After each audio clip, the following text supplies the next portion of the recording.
We got a Chevy Silverado, and put the key in the ignition, turn it to the run position. Everything comes on normal.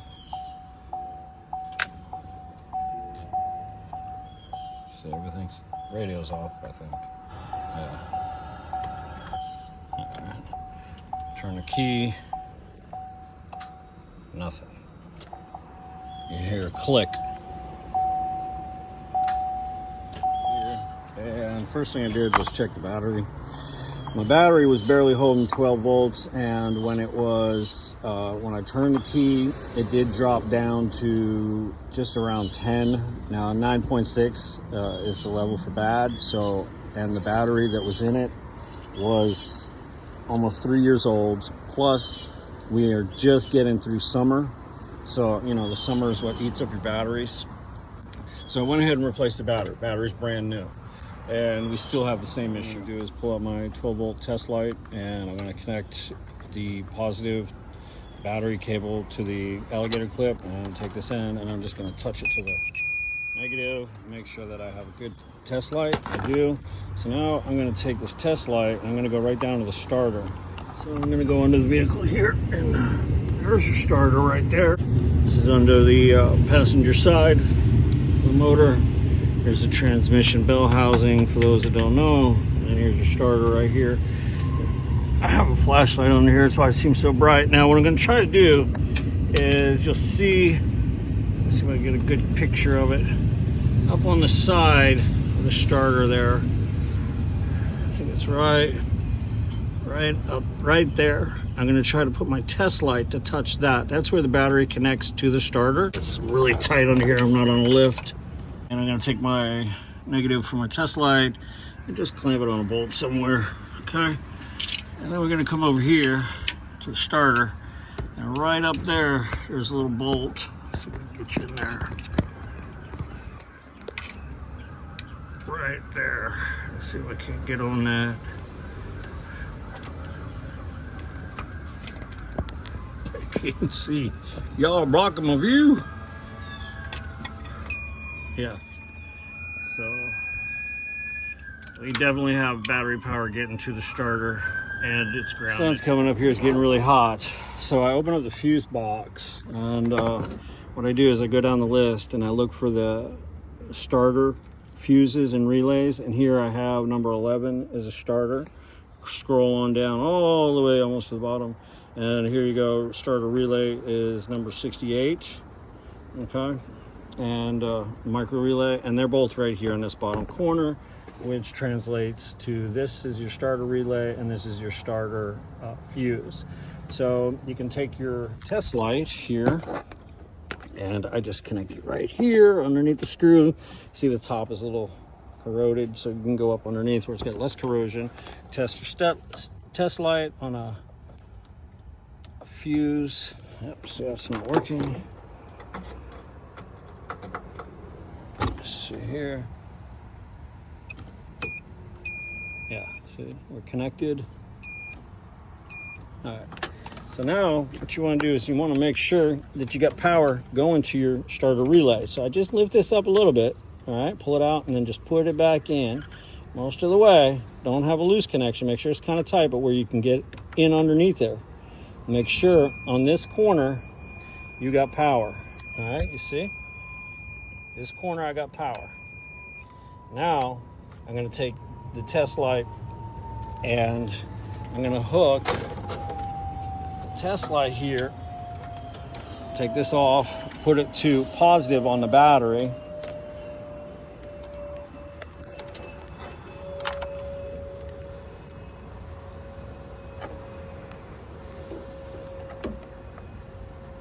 Okay.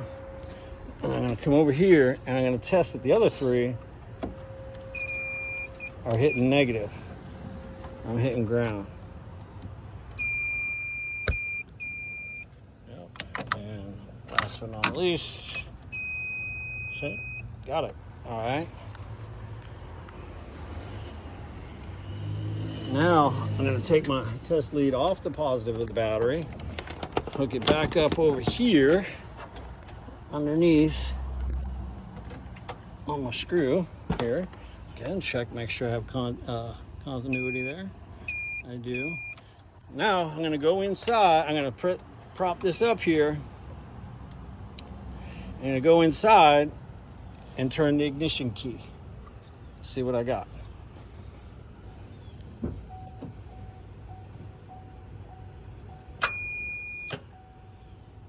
Again. Hold on. Go ahead. Go ahead. So that means I'm getting signal from the ignition through the body train control module over here to my relay, okay? And then it goes out of the relay down over to the starter.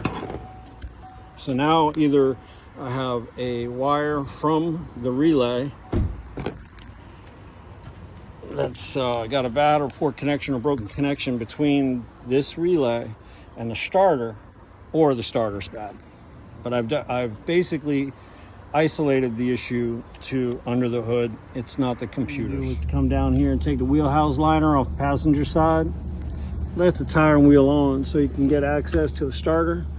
I disconnect the starter solenoid ignition wire from the starter. I have it in my hand with a test light, and I'm going to go ahead and test that. I'm going to have somebody turn on the ignition while I'm holding it here. Go ahead. And you can see I'm getting power. Go ahead when it starts. So my wiring is all good, all the way from the ignition down to here. So now I know it's now worth spending the $400 on a new starter. Or, you know, maybe rebuild it, but I'm not seeing rebuild kits readily available. I went to the Chevy dealer and they had in stock, this is the part number for the starter. And the first thing I'm going to do is go ahead and pop the hood up. And I'm going to disconnect the battery, positive, so it's not dangling down there. When I disconnect it from the starter, right there. So I disconnect that, and I already disconnected the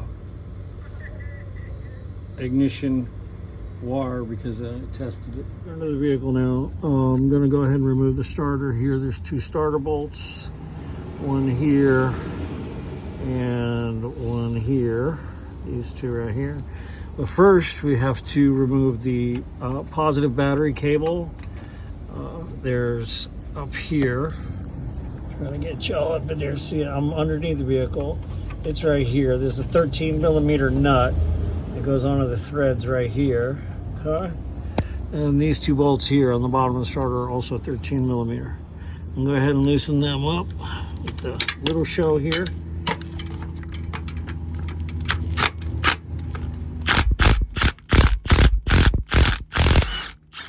There's one. And two.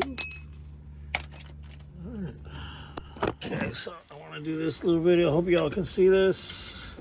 How this goes up in here, a little angle like that, spin, and then it falls back like that, okay? And then you can rest it there for a second while you reposition your hands and go on up, higher,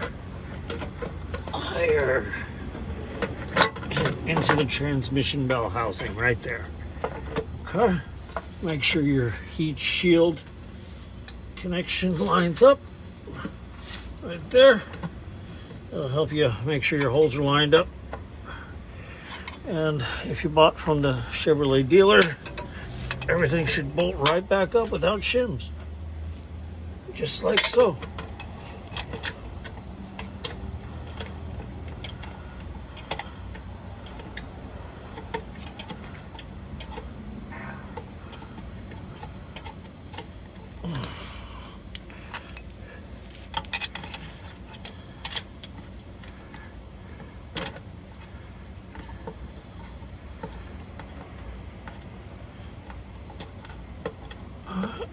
Let me see the little shell. Make sure you got you in there, a couple threads. You need a hand? No. Unless you want to be the cheering section. Or Dackle. Yeah.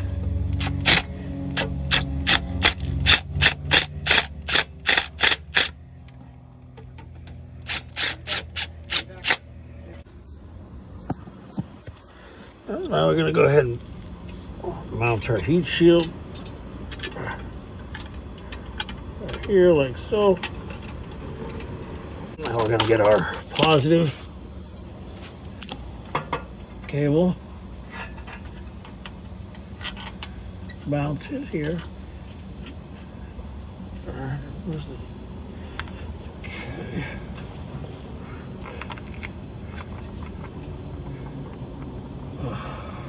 There it is. All right. Let's see if we can't go one more.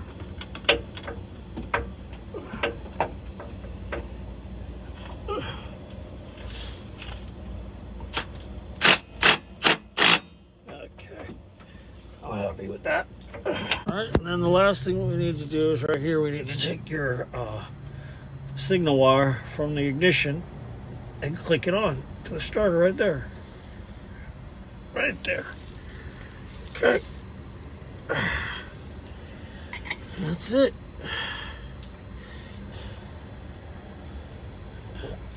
Make sure that locks on. That's it, it's on. All right, and the torque is 37 foot-pounds.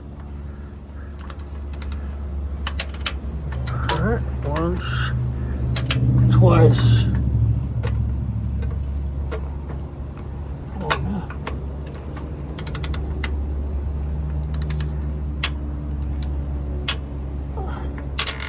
Once, twice. That's it.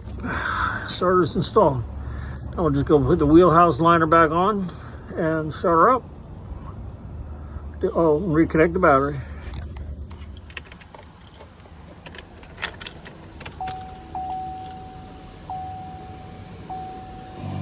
Power's up. Start her right up.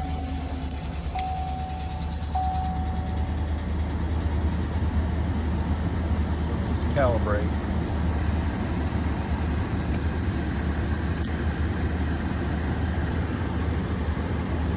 There's the fix.